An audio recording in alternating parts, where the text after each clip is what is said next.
I'm trying to read my physical TBR this year, and this is my 4th Read It or Unhaul It challenge.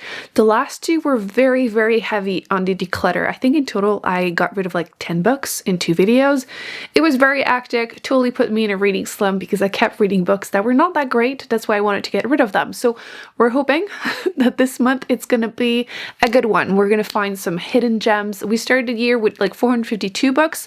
I'll put on the screen what we're at, but we've made some really decent progress because of all that declutter, but we need some favorites too. So I'm gonna pick one book to start the week with from the giant jar. As always, I'm allowed to put one back if I'm not feeling it, but so far we haven't had the need to do that too much. So, oh, red. Okay, red is my mystery thriller horror shelf. To be honest, that shelf in general, I've been really decluttering, and it would be nice to find one that I do like. I have a feeling it's backward. I really can't tell. We're gonna hope for the best here. Okay, are we ready? They Never Learn. Oh, actually, that is a fairly recent one. Obviously, none of the books that I bought this year are there, but some of the ones from last year, I think so. Let's go grab it. Okay, so this is the shelf. And it's not that bad if we ignore. Let me get behind the chair. Okay, I have actually no idea where it is. So I know it's a black, I think, spine.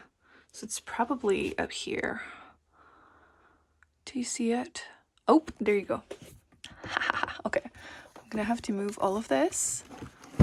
Oh, and grab it. My phone got full, so I'm not sure how much you saw, but I found it and I'm remembering what it is about now. I picked it up, I want to say last year, but during the fall, I was really in the mood to read like unhinged female characters, kind of female rage in general. And I believe this one is following a professor who once in a while decides to murder a bad man, and that's her reasoning.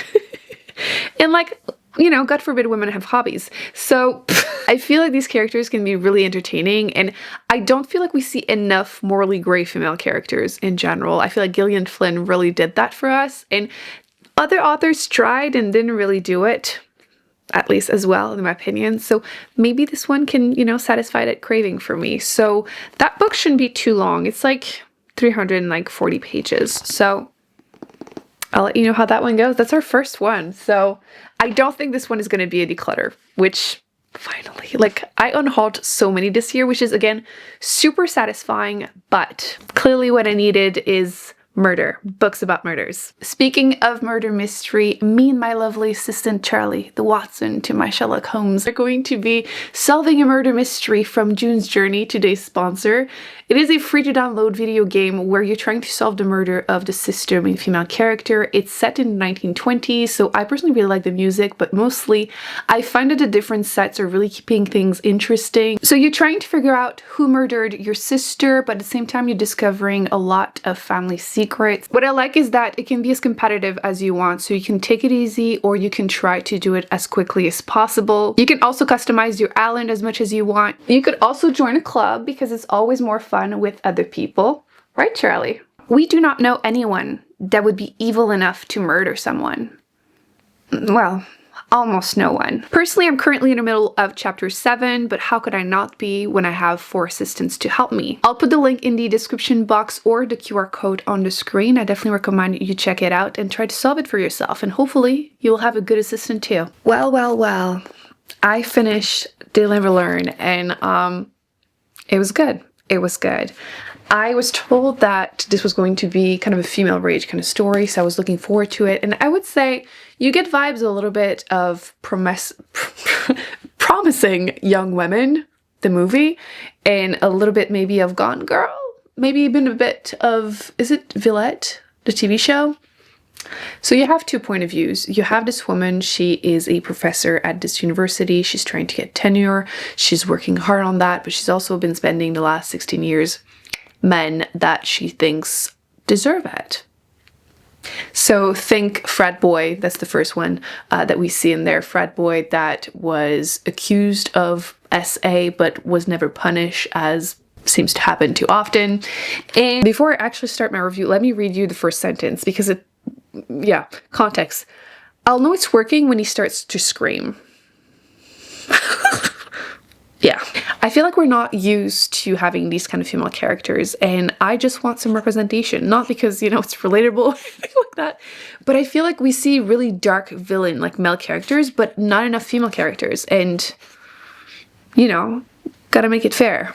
And then you're also following a girl that is at this university, and eventually the stories will make sense together. Didn't really care for that second point of view for the first half, but I feel like it got better for the second half. I don't know if it's the first book by the author, that's kind of the vibes I got with the writing, but if you go for it just for the story, for the vibes, yes. Definitely a revenge story, keeps you on your toes a little bit.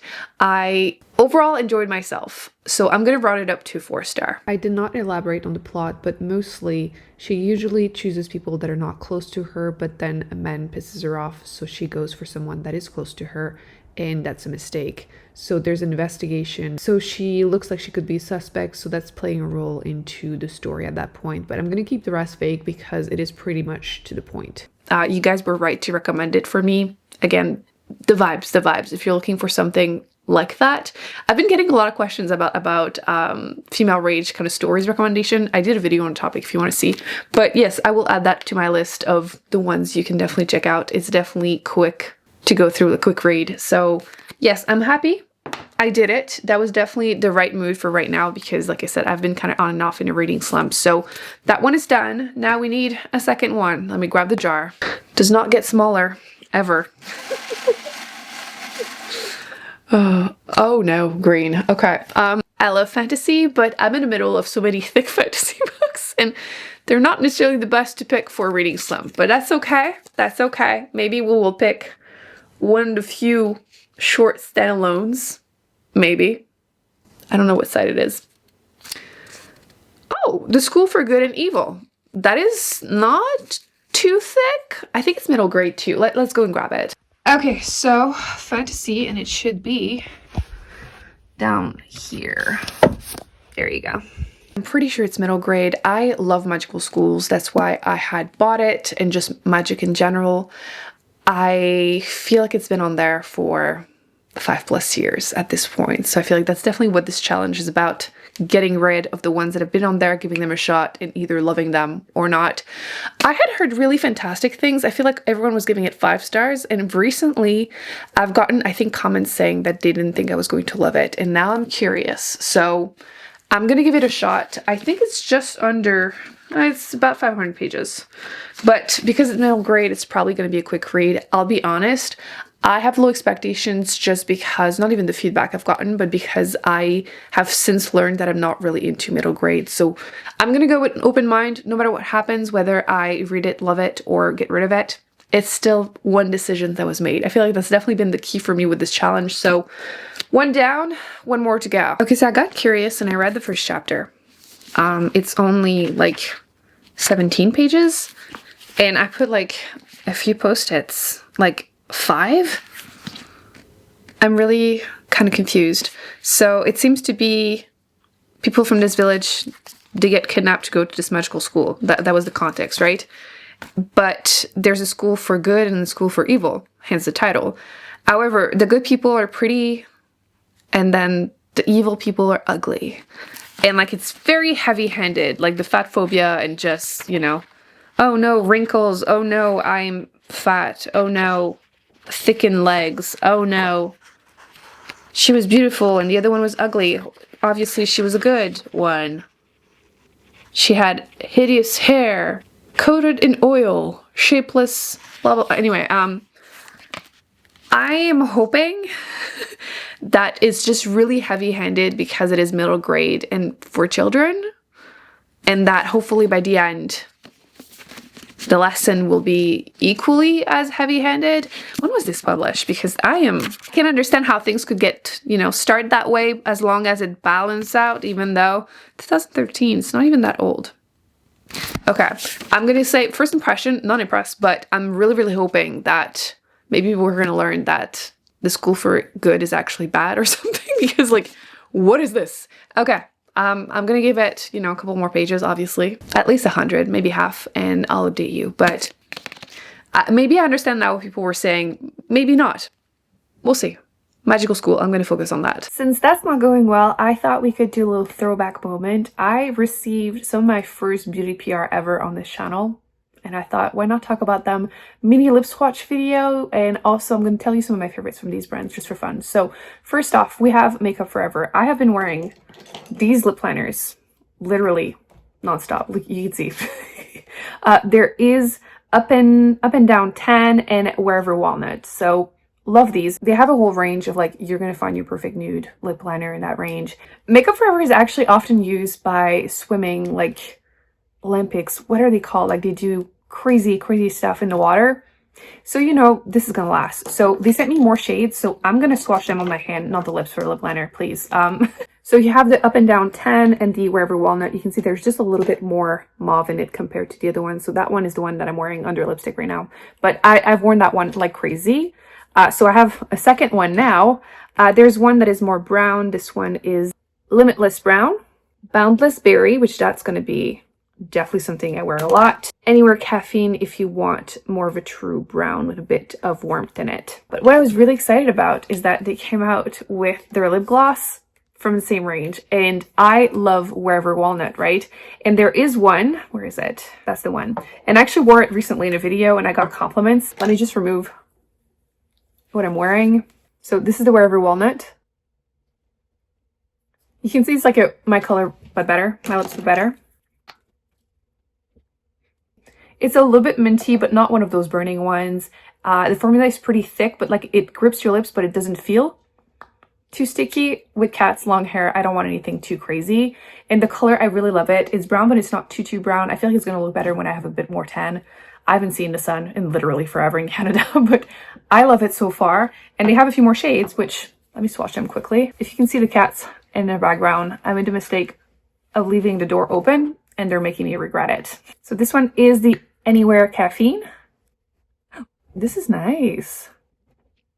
I think I like this even more with the 010 right now. Okay, that's cute. Boundless Berry, I'm excited for. Oh, that is cute too. And this is the Limitless Brown. This one seems to have some glitter in it. I like that you can see they're not like super pigmented. So I feel like they're more wearable. I feel like when things are really glossy and really pigmented, they are really high maintenance. Surprisingly, oops, don't go anywhere. Surprisingly, it actually looks good on me. I thought it might be too brown, but you can build it up, but that's nice. I like it. You know what I really love from Makeup Forever? You can't even tell anymore, but it's their full cover concealer. I have been using this for literally forever. If you go back on my beauty channel, like 10 years ago, I'm using this. I have tried other face concealer, but I use the shade 4, which works for most of the year for me. And I've tried other ones, but I always go back to this one because it is waterproof, it stays there, and it doesn't oxidize. There's nothing worse than trying a new concealer for like to cover a pimple. And then 2 hours later, you're looking at yourself in the mirror and it's like bright orange. It hasn't happened to me.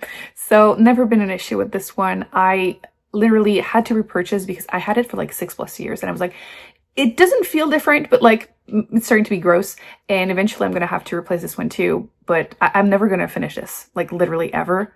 I love it. Absolutely worth the money. This is definitely my favorite product by them. So love. Next is Clinique. They noticed that I was wearing their Black Honey lipstick, which I've worn it all fall and winter. And I love that every new generation of women seems to be rediscovering the lipstick. It's great. I discovered it back in the day. I think it was rumored that Liv Tyler was wearing it when she played Arwen in Lord of the Rings. And if I can look like that a little bit, I will try to, obviously. So you can't see it, but Chunky's right here. Thank you. Okay. So I love that lipstick. I was wearing it even recently. I'm always getting questions about it. It's fantastic. So apparently they have another color in that range, and this one is a pink one. It's called Pink Honey. So this is my natural lip color right away. Sometimes I get comments when I just removed a lipstick and my lips are red. It's not anything left. It's just my lips. This literally looks like my lip color, but better. Okay. Obviously some more moisturizing formula. It's buildable. I think that's the reason everyone can pull off the Black Honey in my opinion. But yeah, I'm glad that there's another color. I didn't know. So they have a eyeliner and it's kind of a brown eyeliner. I feel like I don't always wear black, so that's an option. Okay, they have a lip gloss called Black Honey Pop. Okay. Oh, that's nice. And once again, it's buildable, but it's not a formula that's going to be super high maintenance. So I like that. And then a chubby stick. I haven't used one of those in literally forever. This is a moisturizing formula, and this is the color Broadus Berry. And you can see it's a buildable color. I feel like it's also something you could use as a blush if you want to. So that's cute. Speaking of blush, one of my favorite products by them is their pop blushes. This one is Nude Pop. And I love what I like to call boring looking blushes because they look like nothing in the pan, but on your cheeks, they look so natural. I feel like on the internet, sometimes you can see really crazy looks and it's great, but it's not necessarily something I can wear every day at work. So if you don't want to look, what's that ice cream called? Like Neapolitan ice cream? I feel like something that is just a few shades different in your skin tone would just look perfect. But I think my favorite product by them, except for the Black Honey lipstick, would have to be their eyeliner. I feel like it's super underrated. I feel like it glides on super easily and it doesn't disappear on me. For some reason, some brands, I'll apply them, they look good, and then 2 hours later, it just evaporated. I don't know how. Yes, I'm waiting for spring to go back to this one. This one is Melon Pop. It's so cute for summer. Anyway, enough fun. I'm gonna have to kick out the cats from this room because they're driving me absolutely nuts. They're not allowed in here because Claudia tries to chew these. She has done that in the past and I don't want her to. I'm gonna go back to reading and hopefully the lesson happens because I don't think I'm gonna tolerate the content for much longer, so. Okay, I have an update, I guess. I'm almost halfway through. I'm at chapter 14, so page 213.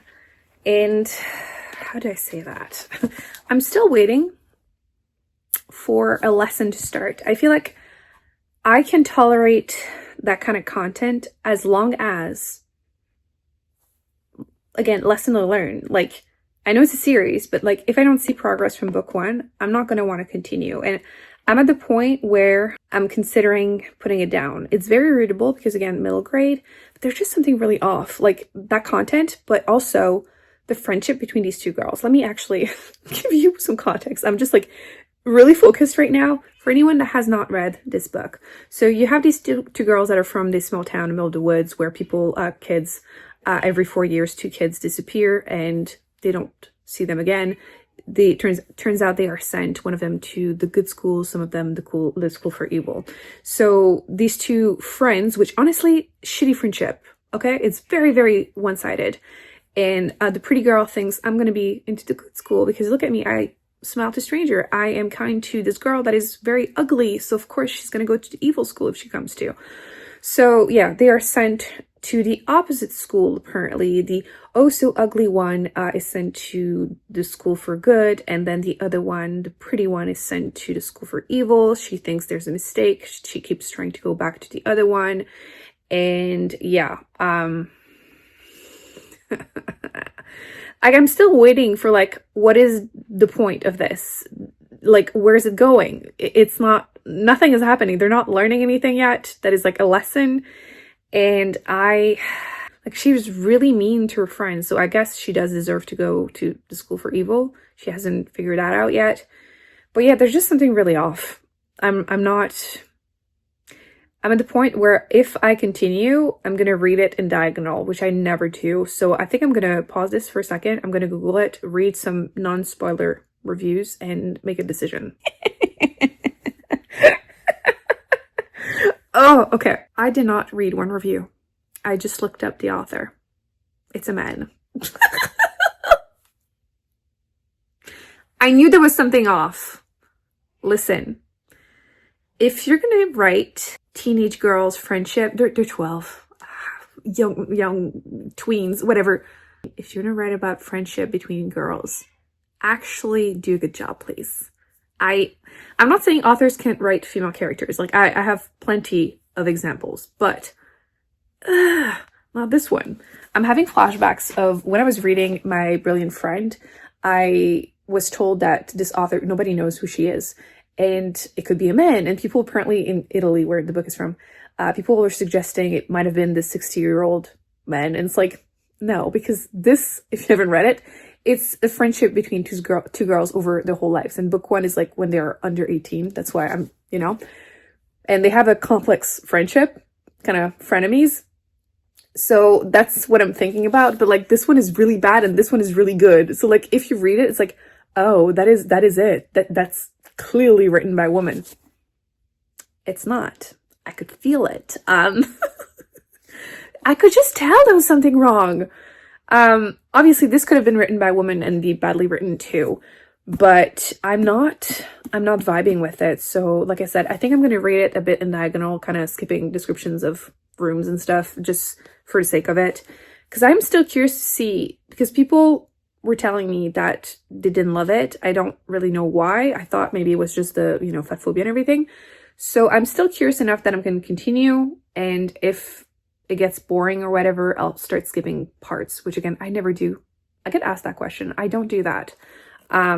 So if I get to the end and I review it and I'm missing parts, feel free to tell me in the comment section. But I'm not happy so far, but it might get so good and I'll just binge read the rest, or it might not. So, but I was freaking right. I could feel it. So on that note, I will see you in another day or two.